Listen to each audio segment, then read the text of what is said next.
بسم اللہ الرحمن الرحیم الحمد للہ والصلاة والسلام علی رسول اللہ وعلى آلہ وصحبہ ومن والاه اما بعد.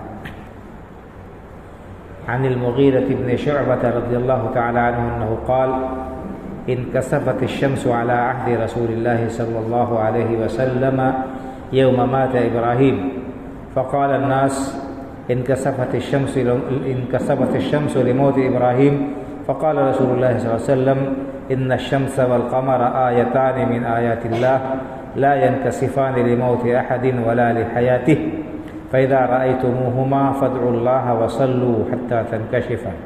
متفق عليه. وفي رواية للبخاري حتى تنجلي. وللبخاري من حديث أبي بكر رضي الله عنه أنه قال فصلوا وادعوا حتى ينكشف ما بكم. محترم حضرات، آج کے بارے میں یہ اطلاع ہے کہ سورج میں گرہن لگنے والا ہے. مغرب سے پہلے آج تقریباً 4:45 بجے گرہن لگنے والا ہے اور یہ لمبا رہے گا، لیکن چونکہ دن ڈوب جائے گا اس لیے جب تک ہے نہیں نظر آئے گا. تو بہرحال یہ سورج اور چاند میں گرہن لگتا ہے، آپ لوگوں نے بارہا دیکھا ہوگا. اس کے سلسلے میں اسلام نے کیا حکم دیا ہے وہ بھی بہت سے لوگ جانتے ہیں، لیکن یاد دہانی کے طور پر اسے بیان کر دیا جاتا ہے. جو حدیث میں نے آپ کے سامنے پڑھی ہے یہ بخاری مسلم کی روایت ہے، متفق علیہ حدیث ہے. اس کے راوی حضرت مغیرہ ابن شعبہ رضی اللہ تعالیٰ عنہ. وہ کہتے ہیں کہ اللہ کے رسول صلی اللہ علیہ وسلم کے زمانے میں سورج میں گرہن لگ گیا اسی دن جس دن آپ صلی اللہ علیہ وسلم کے بیٹے حضرت ابراہیم کا انتقال ہوا تھا. اللہ کے رسول صلی اللہ علیہ وسلم کے ایک بچے تھے، ابراہیم نام تھا، اور تقریباً 16-17 مہینے کے ہو کر ان کا انتقال ہوا. اور ان کے یہ آپ کی زندگی کے آخری مرحلے میں سن 10 ہجری میں رمضان کے مہینے میں تقریباً یہ گرہن پیش آیا تھا. تو لوگوں نے کہا، زمانے جاہلیت میں اس بات کا لوگ عقیدہ رکھتے تھے کہ کسی بڑے شخص کی پیدائش یا اس کی وفات پر سورج یا چاند میں گرہن لگتا ہے. تو اللہ کے رسول صلی اللہ علیہ وسلم کے بیٹے کا انتقال ہوا تھا اسی دن اتفاق سے گرہن پڑ گیا. تو لوگوں نے یہی کہا کہ دیکھیے اللہ کے رسول صلی اللہ علیہ وسلم کے بیٹے کا انتقال ہو گیا، اس وجہ سے سورج میں گرہن لگ گیا. تو اللہ کے رسول صلی اللہ علیہ وسلم نے اس باطل عقیدے کی تردید فرمائی. آپ نے فرمایا کہ نہیں، یہ سورج اور چاند یہ اللہ کی عظیم نشانیوں میں سے دو بڑی نشانیاں ہیں. ان کے ذریعے سے اللہ تعالیٰ اپنے بندوں کو ڈراتا ہے. تو اور ان میں گرہن کا تعلق کسی کی موت اور کسی کی زندگی سے نہیں ہے. کسی کی پیدائش پر گرہن لگ جائے، کسی کی موت پر گرہن لگ جائے، ایسا نہیں ہے، بلکہ یہ اللہ رب العالمین کی قدرت کی نشانیاں ہیں. اللہ رب العالمین ان کے ذریعے سے اپنے بندوں کو ڈراتا ہے. یہ دکھاتا ہے کہ جس طرح سے اللہ نے آج اس چاند کی یا اس سورج کی روشنی چھین لی ہے، ایک دن آئے گا اللہ تعالیٰ اس کو بے نور کر دے گا.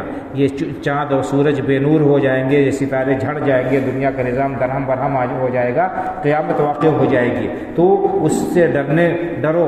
اس کا ایک نظارہ دکھانے کے لیے، ڈرانے کے لیے اللہ تعالیٰ یہ گرہن کرتے ہیں. اس کے بعد آپ نے فرمایا کہ فَإِذَا رَأَيْتُمُوهُمَا فَادْعُوا اللَّهَ وَصَلُّوا حَتَّى تَنْكَشِفَ. آپ نے فرمایا کہ جب گرہن لگے، تم دیکھو کہ گرہن لگا ہے سورج میں یا چاند میں، تو اللہ سے دعا کرو اور نماز پڑھو یہاں تک کہ گرہن چھٹ جائے. تو یہ اللہ کے رسول صلی اللہ علیہ وسلم کا فرمان ہے، آپ کا ارشاد ہے. آپ نے خود ایسا ہی کیا کہ آپ گھبرائے ہوئے مسجد میں آئے اور آپ نے اعلان کرایا الصلاۃ جامعہ. تو گرہن کے لیے، نماز کے لیے اعلان کیا جائے گا. جیسے 5 وقتہ نماز کے لیے اذان دی جاتی ہے ویسے نہیں اذان دی جائے گی، لیکن اعلان کیا جائے گا الصلاۃ جامعہ. الصلاۃ جامعہ، لوگوں آ جاؤ نماز کے لیے، اکٹھا ہو جاؤ، نماز اکٹھا کرنے والی ہے. اس کے بعد نماز پڑھی جائے گی جیسا وقت ہو. اللہ کے رسول صلی اللہ علیہ وسلم نے بہت لمبی نماز پڑھی تھی. اتنی لمبی نماز 2 رکعت آپ نے پڑھی تھی. ہر رکعت میں 2 رکوع اور 2 سجدے کیے تھے.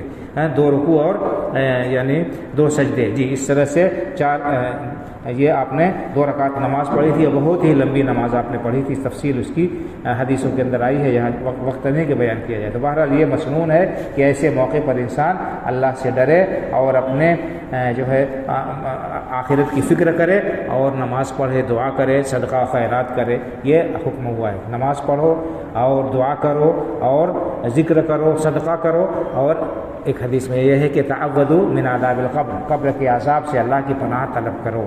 تو ابھی جب گرہن لگے گا تو تماشا نہ دیکھیں لوگ اور جو ہے کھیل نہ کریں، بلکہ چونکہ وقت نہیں رہے گا لمبا نماز کا، اس لیے طلباء اور جو لوگ بھی ہیں وہ اللہ کے ذکر میں، توبہ و استغفار میں اپنے وقت کو صرف کرے، اور اگر کوئی پڑھنا چاہے تو پڑھ بھی لے مختصر نماز۔ دوسری حدیث اس میں اللہ کے رسول کا کیا طریقہ ہے بتایا۔ ام المؤمنین حضرت عائشہ رضی اللہ تعالیٰ عنہ کہتی ہیں کہ ان نبی صلی اللہ علیہ وسلم جہر فی صلاۃ الکسوف بقراءتہ فصلی 4 رکعات فی رکعتین و 4 سجدات متفق علیہ۔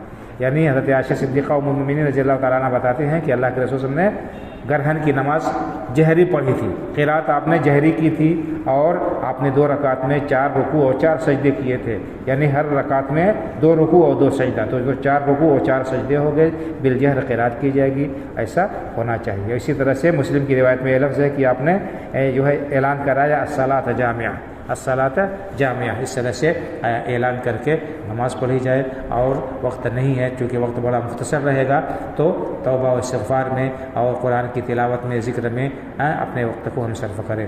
اس طرح کے جو مواقع ہے، ان مواقع پر ہم کو جو سنت ہے اس سنت کی ادائیگی کا اہتمام کرنا چاہیے، اور لہو و لعب سے، خلاف شریعت کاموں سے بچنا چاہیے۔ اس سے یہ بھی پتہ چلتا ہے کہ ایک مسلمان کا عقیدہ صاف ستھرا ہونا چاہیے، اس کے عقیدے میں کسی قسم کی گڑبڑی، کسی قسم کی لچک نہیں ہونی چاہیے۔ اللہ تعالیٰ ہمیں سنت کے مطابق عمل کرنے کی توفیق عطا فرمائے، دنیا اور آخرت کی پریشانیوں سے اپنی پناہ اور حفاظت میں رکھے، آمین۔ وآخر دعوانا الحمد للہ رب العالمین، وصلی اللہ علی نبینا محمد وعلی آلہ وصحبہ اجمعین۔ السلام علیکم ورحمۃ اللہ وبرکاتہ۔